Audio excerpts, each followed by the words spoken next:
I was sent this item. It's called Apiele or Apiele. I'm not sure. I saw two different videos just to confirm I was going to say the name right, and they both said two different things. One said Apiele, the other one said Apiele.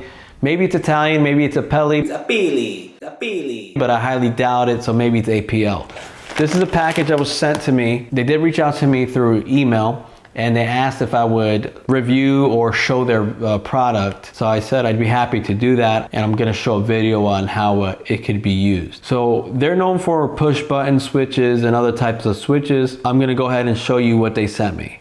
I did get to choose what I wanted to test out, so I'm gonna go ahead and show you that. And then at this point, we'll just go on from there. This here, it's a push button switch, and it's a latching type of switch, and it has a blue ring LED. It has a little clear window you could see through it. So what you're gonna find in this package is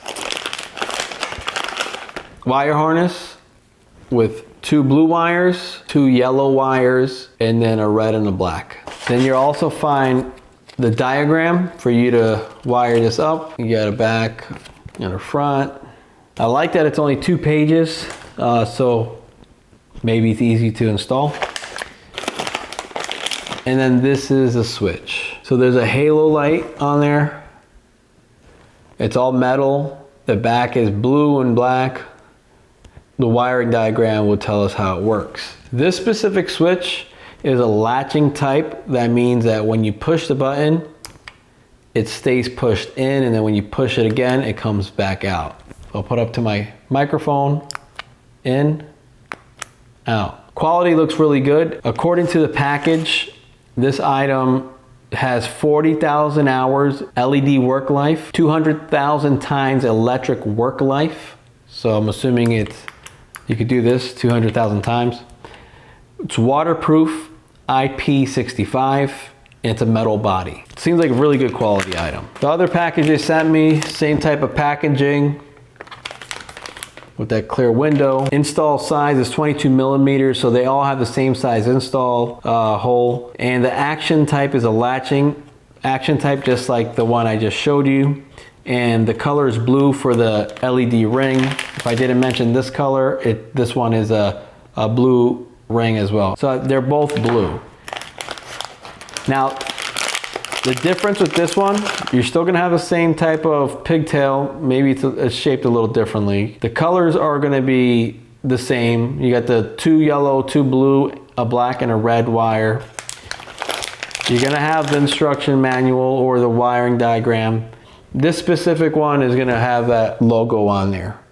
Hopefully you can see that in the camera. Same thing, it's a latching type. You push it in, you could have it on, push it again, and it's off. The difference with this is red, this back piece.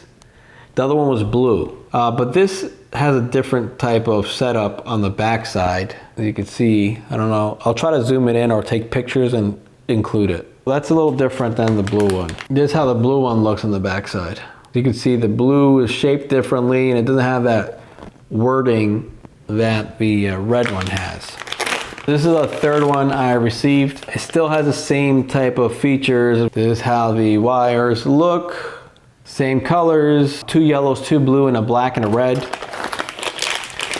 And then this switch is different than those other two. So the other 2 switches that I showed you are latching type. This specific one is gonna look the same as the first one I showed you. It doesn't have any labeling in the middle, it just has the ring. But the difference with this one is that it's a momentary type of switch.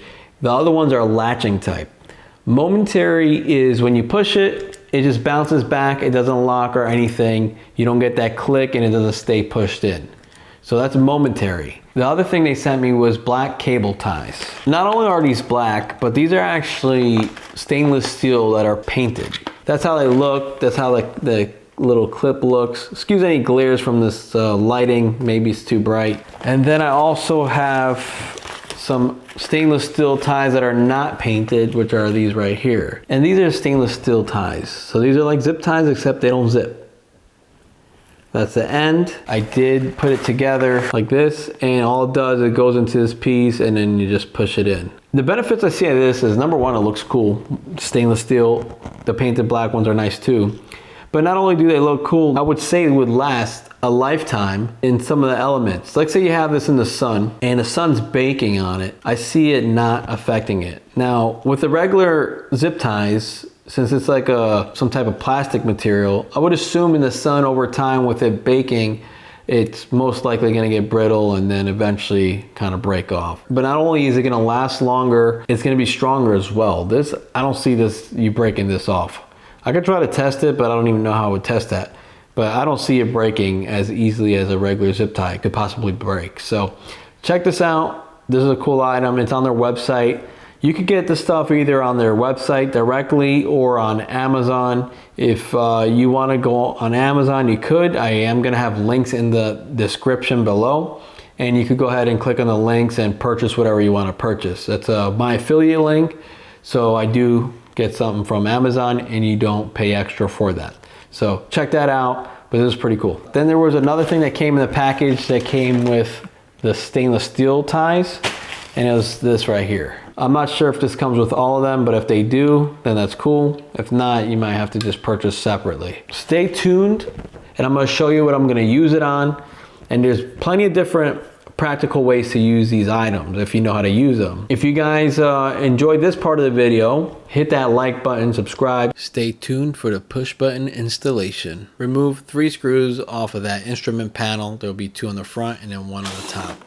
Once the screws are removed, you'll be able to remove the panel. Just kind of pull from the bottom and it'll slide out. I'll be using this push button with the power symbol. Really nice button. It feels really good in the hand. That's a pigtail that goes to it. And I'll be using 14 gauge wire. Go ahead and prepare the ends to receive connectors. I went ahead and removed all that, and then I went ahead and twisted everything so I could insert a connector. So once that's in there, make sure you crimp it, make sure it's tight, it's not going to come off. And if the ends are too long, you could always cut them a little bit. And then you go ahead and add your other connectors. I'm using a spade connector here, a male end of a spade connector.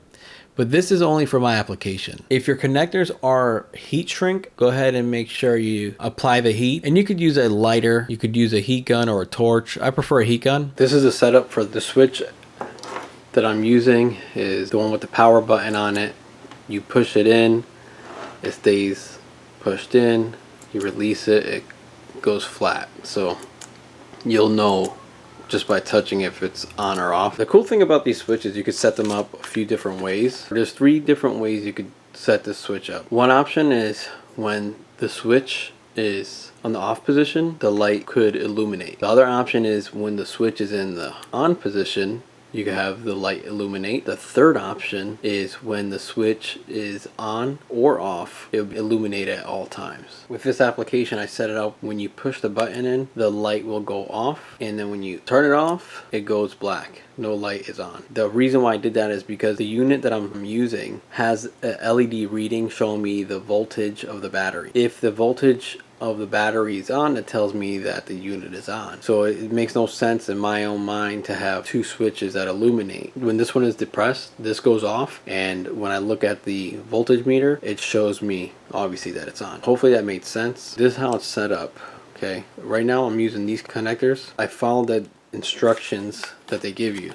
They give you the 3 options right here. The option I'm going with, it tells you connect terminal 1 yellow wire to terminal 3 blue wire, then connect the positive of the power supply. I connected the 1 yellow to 3 blue. So if we're looking at this in this way, sorry it's a little messy here, these 2 are connected. Okay, so that's 1 yellow and 3 blue. So those are connected to this source. Then that connects to the positive power supply. So that's where this wire comes in. The way I set this wire up, I put a male end on it. And the only reason why I put a male end is because the unit I'm attaching to already came with a female end on it. It would originally plug into the unit, but the unit's a little further away and I want to put a switch on it. So I just basically put a male end to plug into the female end of the wire that comes with the item that I'm connecting to. Step 2 is you're going to connect terminal 2, which is the yellow wire, to the positive of the switch LED. Remember, the way this is set up, you got yellow That's 2, and then it's telling you to connect to the positive, which is a red one. So that's exactly what I did. I connected the yellow to the red, and that's how that goes. Then it tells you to connect terminal 4 blue wire to the positive of the device. So terminal 4 is this bottom one here when we're looking at it this way with this clip on this side, and this would go to the actual device. So on the back of that device, there's male lines that stick out, and there's this female end that would go in there. I haven't crimped these yet, so be sure to crimp these if you get these pieces. This came with the item that I purchased. Doesn't come with the push button. Came with the USB connection. But you could buy them. I have a box that I have that I installed. Like these right here, for instance. This is part of the box. I have a whole kit. This right here. Inexpensive, and you get a bunch of different varieties in there. I'll link it in the description. Then finally, number 4, you'll have to connect the negative of the switch LED, it's a black wire, to the negative of power supply and of the device. So this is what you see here. So you got the switch, black, then you got the thicker wire which goes to the power supply, the battery. This is going to have the same male end that goes into the female connection. Your application most likely will be different, so you just choose whatever end you decide to go with. And then the other section would be this right here, which this goes to the device. Hopefully that made sense. I'm gonna run the wires. I'm gonna show you how everything looks. I wanted to show a modification that I did. Before I had these other type of connections. I had these connections, which I liked. They're pretty cool. You could put the wire in there, lock it in, open it if you gotta take it out. I like this because it allowed me to test what I was doing prior to making it final. And I see this useful on indoor applications or applications that may not get wet. But I decided to put these connections with heat shrink to protect as much of the wire as possible from water. This is waterproof from what I understand, so I just wanted it to seal everything up, and this is what I end up doing. Same setup, except I have this on there. This doesn't look that great. I have a little torch that works pretty decent and it melts it quicker than a lighter, or you could use a heat gun, but my heat gun is kind of messed up, so I gotta get a new heat gun. So ideally, if you use a heat gun, it's better on this. The torch, you know, you could use that if you don't have a heat gun, but it just doesn't make it look as nice. Same setup. The only difference is that I put these connections instead of this one. Like I said, these are still useful if it's in an area that may not get wet, or on a car. I don't see this being an issue. Just on a golf cart, it could potentially be an issue. I'm gonna go ahead and remove the screws here because I'm gonna take up the mat so I can run the wires.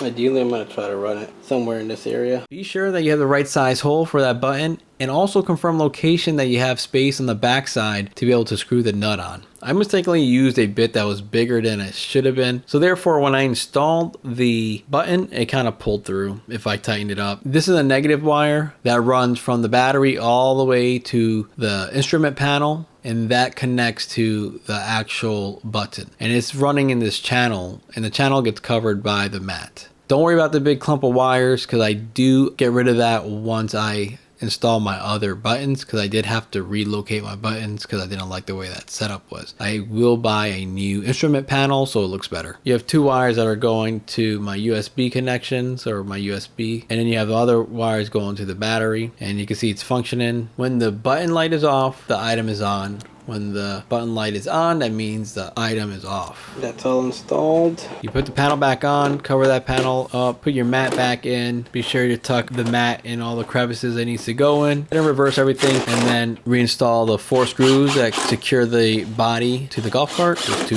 up front and then 2 towards the back. And if you have a fuse panel, just make sure you cover that back up. This is how it looks when it's connected. Try to clean up the wires the best you could. And this is how it looks once it's installed. And if you like what you see, go ahead and hit that like button, subscribe, and share.